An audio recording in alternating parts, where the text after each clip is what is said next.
کارمندان بخش فرهنگ ناحیه واسه به دفع جمهوریوی آزمون درگاه هنر و معرفت آماده میشوند. چاره‌بینی مذکور تحت عنوان ترنم استقلال در دوره نقشه چاره‌بینی‌های عمل سازی برنامه دولتی رشد مؤسسه‌های فرهنگی جمهوری تاجیکستان برای سالهای 2021-2025 که با قرار حکومت جمهوری تاجیکستان تصدیق شده است راه اندازی گردیده است. از بس که در این سبک ناحیه واسه ولایت ختلان را در سطح جمهوریوی معرفی می‌نماید، برای شناسایی نزدیک و آمادگی هنرمندان کارمندان ریاست فرهنگ ولایت ختلان به ناحیه واسه تشریف آوردند. ما شاهدی آن گردیدیم که از جانب هنرمندان ناحیه واسه یعنی فیلارمونی مردمی ناحیه واسه یک برنامه مکمل کنسرتی برگزار گردید و به هیئت حکمان جمهوریوی و به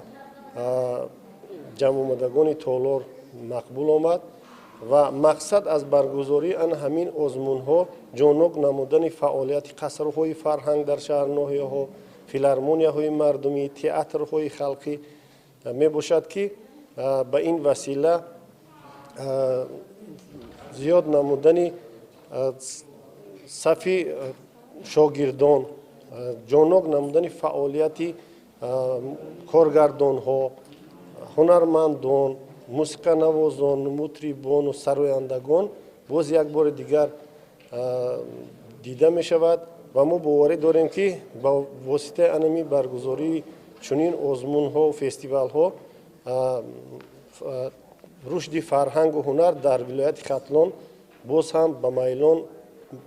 پیش می رود و با موفقیت های نو به نو نایل می گردیم. بعد شناسایی به سطح آمادگی کارمندان و فعالیت قصر فرهنگ، کارمندان ریاست فرهنگ ولایت با کارمندان قصر فرهنگ ناحیه عاید شرایط و محیط کاری جهت زیاد نمودن تعداد برنامه‌های معرفتی، غنی گردانیدن مضمون و تکمیل برگزاری آنها، دریافت استعدادهای نو، کشف و حفظ و ترغیب ثروت‌های فرهنگی و بلند برداشتن سویه دانش کارمندان مؤسسه‌های فرهنگی هم صحبت گردیدند.